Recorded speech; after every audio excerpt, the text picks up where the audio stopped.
జిల్లా వైద్యశాల కార్యాలయంలో ఏసీబీ రైడ్. ఏసీబీకి రెడ్ హ్యాండెడ్గా చిక్కిన జిల్లా వైద్యాధికారి డిఎంఎన్హెచ్ఓ డాక్టర్ టీవీ బాలమురళీకృష్ణ మరియు ఆయన సీసీ. లంచం తీసుకుంటూ పట్టుబడ్డ జిల్లా వైద్యాధికారి, ఆయన వ్యక్తిగత సిబ్బంది. 20,000 లంచం తీసుకుంటూ పట్టుబడ్డ జిల్లా వైద్యశాఖ అధికారి సీనియర్ అసిస్టెంట్ కాంతమ్మ వద్ద రీపోస్టింగ్ లంచం తీసుకుంటూ పట్టుబడ్డారు.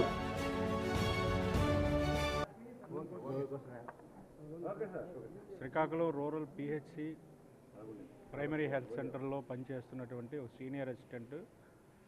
She a physically handicapped lady. ఆవిడకు ఒక కాల్ లేదు. ఆవిడ కొన్ని కారణాల వల్ల కొంచెం మానసికంగా కొంచెం డిప్రెస్ అయ్యి ఆవిడ సెలవు పెట్టి వెళ్ళిపోయింది. కొన్నాళ్ళు డ్యూటీకి ఆబ్సెంట్ అయ్యి సెలవు పెట్టి వెళ్ళిపోయింది.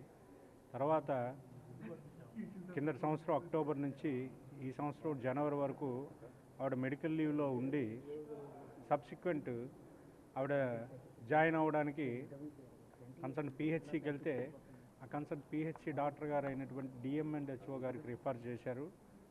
ఇక్కడ ఉన్నటువంటి డిఎంఎన్హెచ్ఓ గారు ఏం చేశారంటే ఆవిడ అప్లికేషన్ని రీజనల్ డైరెక్టర్ గారికి, విశాఖపట్నంలో ఉన్న రీజనల్ డైరెక్టర్ గారికి ఫార్వర్డ్ చేశారు.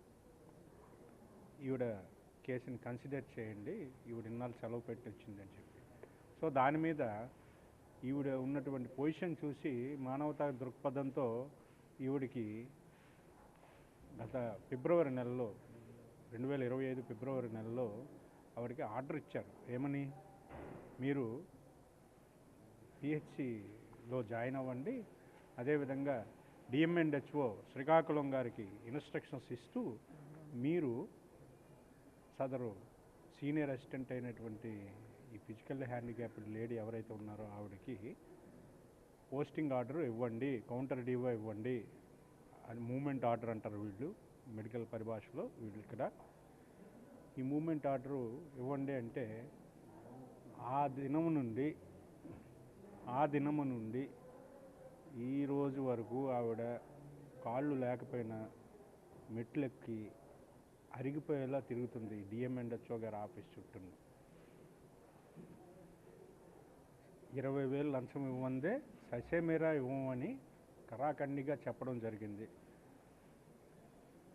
పాపం ఆవిడ దగ్గర అంత డబ్బులు లేవండి, నా జీతాలు వచ్చిన తర్వాత అయినా పోనిస్తాను, నా దగ్గర 10,000 ఉన్నాయి, కొన్ని 15,000 అప్పో చేసి ఇస్తాను, సస్యమేరా కాదు కుదరదు అని చెప్పి సదరు డిఎంఎన్హెచ్ఓ గారు, అదేవిధంగా సీసీ గారు కూడా, ఇక్కడ పనిచేస్తున్న వి సురేష్ కుమార్ అనేటువంటి సీసీ, ఇద్దరు కూడా ఈవిడికి ఇబ్బంది పెట్టడం జరిగింది. ఈవిడ ఎప్పుడైతే కరాఖండిగా 20,000 కానీ ఇస్తేనే కానీ మూమెంట్ ఆర్డర్ ఇవ్వమని చెప్పేసి అన్నారో, లంచం ఇవ్వడం ఇష్టం లేనటువంటి ఈవిడ వీరి చుట్టూ తిరగడం ఇష్టం లేక మా ఏసీబీకి మాకు నిన్న సంప్రదించడం జరిగింది. సంప్రదించిన తర్వాత మేము వెరిఫై చేసుకున్నాము. వెరిఫై చేసుకుని ఆవిడ చెప్పిన మాటలు నిజమని నమ్మిన తర్వాత ఈరోజు ఆ 20,000 రూపాయలు ఆవిడ కెమికల్ పూసి ఆవిడకి ఇచ్చి పంపించాము. ఆవిడ డిఎంఎన్హెచ్ఓ గారికి ఇస్తే డిఎంఎన్హెచ్ఓ గారు డాక్టర్ టీవీ బాలమురళీకృష్ణ గారు కుడి చేతితో తీసుకుని వెంటనే అదే రూమ్లో ఉన్నటువంటి సీసీ కిషోర్ కుమార్ గారికి ఇస్తే అతను లెక్క పెట్టి సరిపోయని చెప్పేసి అతని జేబులో పెట్టుకోవడం జరిగింది, ప్యాంటు జేబులో. ఇమీడియట్గా నేను, శ్రీకాకుళం ఏసీబీ డిఎస్పీ, మా సిబ్బంది, ఇన్స్పెక్టర్స్, ఎస్ఐ, మా సిబ్బంది అందరూ కూడా వచ్చి ఇమీడియట్గా రెడ్ హ్యాండెడ్గా ఇద్దరిని కూడా మేము పట్టుకోవడం జరిగింది. ఆ లంచం సొమ్ము ఏదైతే ఉందో ఆ 20,000 రూపాయలని కూడా సీసీ గారు అయినటువంటి అతను కూడా deputy paramedical officer, Jalumuru section చూస్తారట, అతను సీసీగా పెట్టుకున్నారు. అది కూడా వెరిఫై చేస్తాం ఎందుకు పెట్టుకున్నారో ఏంటో అని. సో అతని దగ్గర ఈ లంచం సొమ్ముని మేము రికవరీ చేశాము. ఇద్దరిని కూడా కేసు నమోదు చేశాము. వారిద్దరిని కూడా రేపు ఏసీబీ కోర్టులో విశాఖపట్నంలో హాజరుపరుస్తాం.